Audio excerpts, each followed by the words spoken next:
So today I'm doing things a little bit differently. I feel like reading a story. I remember when I was a professor at the College of St. Rose, I would read stories to my students. And there were a couple of Kobe Yamada books that I would read to my students. This one seems like the perfect one to explore today. What do you do with a problem? Because all of us are dealing with so many different situations. And it's hard when you are faced with a problem, whether it's something small or big, to figure out what to do.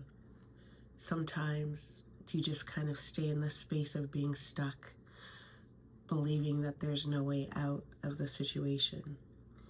And this particular book that I'm going to read, I read it to my students because one of the things that my students would do is they would work with a community client. A community client was a small business, startup, or not-for-profit that I had identified in the community that had a communication challenge. And so my students would work with this organization to help them figure out a solution to their communication challenge, walk them through the steps, provide them with a number of different strategies, and also develop the content to address the strategy for them, in essence, providing them with a solution. So it was a win for both parties in the sense that in most cases, these individuals didn't have the resources to address your communication challenge. For my students, it was an opportunity to take on a community client and be able to apply everything that we were doing in the classroom to an actual project and provide a viable solution. It was also an opportunity for them to be able to add something to their portfolio because I felt that it was really important that they understand the importance of creating content so that they would have something to talk about during internships or job interviews. I never wanted my students to just be the kind of students that would come to class and hear me talk and we would review what was in the textbook. I wanted us to be able to apply what we were learning in the classroom to a real world situation. So in essence, the classroom became a living laboratory, so to speak, a living agency in so many different ways. So I remember when we were starting the process of making connections with a community client, I read them this particular book. What do you do with a problem? Especially one that follows you around and doesn't seem to be going away. Do you worry about it? Ignore it? Do you run and hide from it? This is a story of a persistent problem and the child who isn't sure what to do. The longer the problem is avoided, the bigger it seems to get.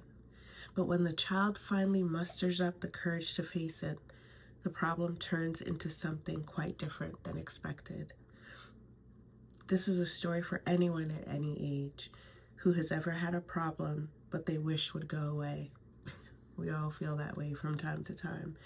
It's a story to inspire you to look closely at that problem and to find out why it's there, because you might discover something amazing about your problem and yourself. What do you do with a problem? I don't know how it happened, but one day I had a problem. I didn't want it. I didn't ask for it. I really didn't like having a problem, but it was there. Why is it here? What does it want? What do you do with a problem, I thought. I wanted to make it go away. I shooed it. I scowled at it. I tried ignoring it, but nothing worked. I started to worry about my problem. What if it swallows me up? What if my problem sneaks up and gets me?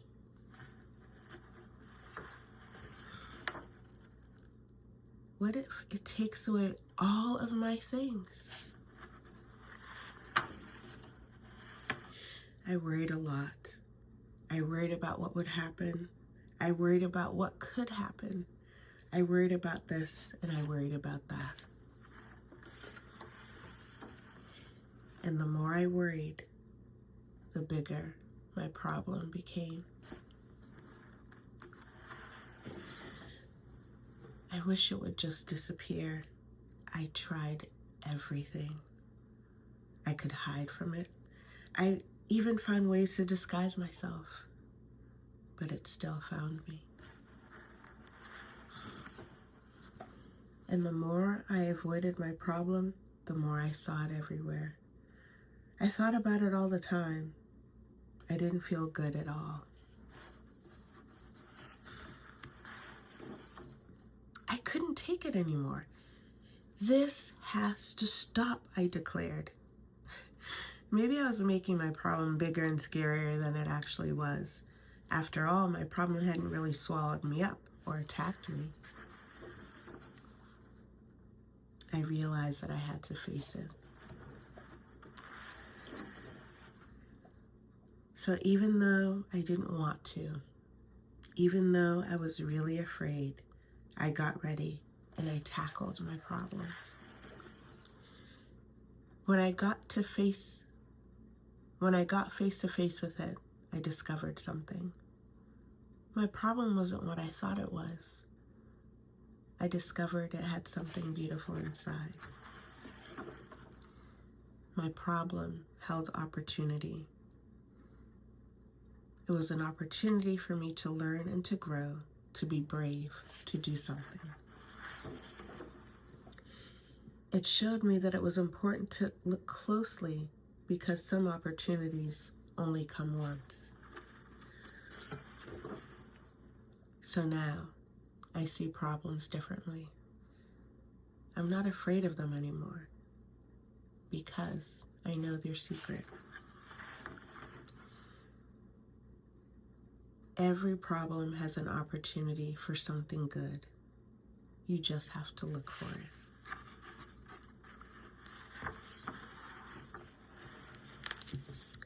This is a book by Kobe Yamada, and as I mentioned earlier, it's one of the books that I would read to my students when we were starting the process of working with community clients. And today I felt like sharing it with all of you because I realize that all of us are dealing with problems in so many different ways. And sometimes in that space, it's so easy to want the problem to disappear. And at the same time, sometimes we never know that within the problem that we're being faced with, there's an opportunity to explore, to pursue something different. And that can even be hard and scary all at the same time. I think that one of the lessons that I'm taking away from this process is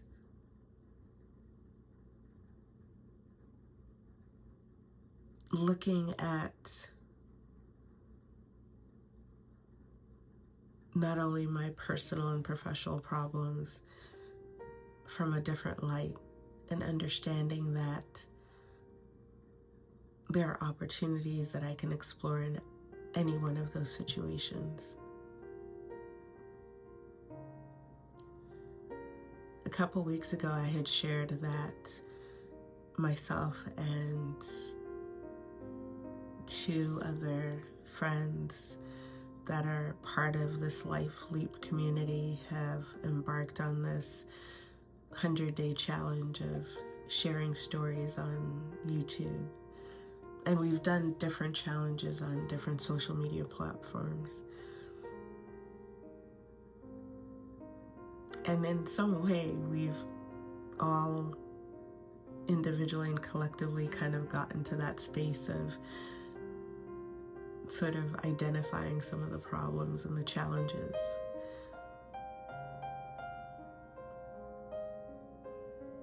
And I realize that in this process, I'm stepping more and more into my love of storytelling.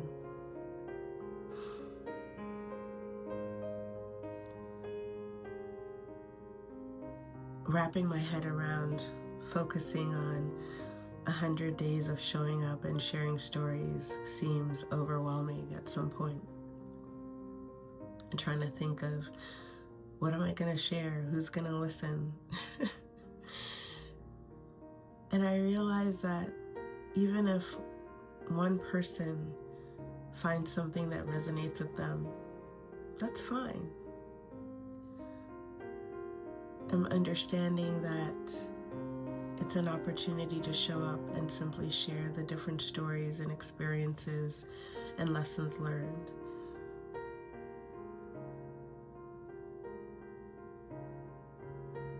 Sometimes I feel like I'm just rambling, and maybe I am. Other days I feel like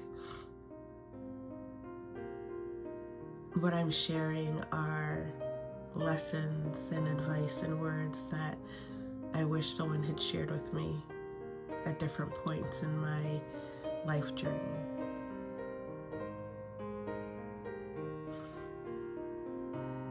So today, I hope that whatever problem you're dealing with, I hope you know that you're not alone. I know that it's hard sometimes when you're in the midst of the problem. It can be overwhelming, and you think you're alone, and you think that there are no solutions.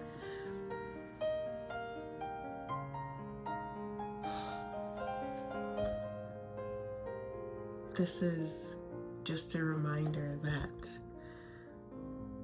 it's natural to worry and ignore and try to run and hide from whatever problems we're dealing with.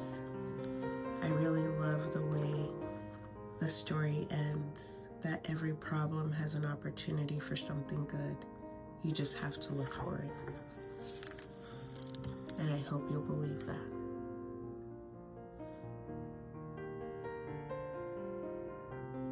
A problem isn't going to be a permanent fixture in your life.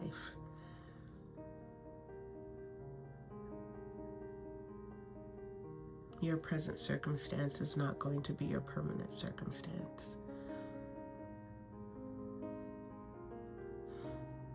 And somewhere along the way, I believe that as you share your story or your problem with someone in some way, you'll always get the help and the resource and support that you need.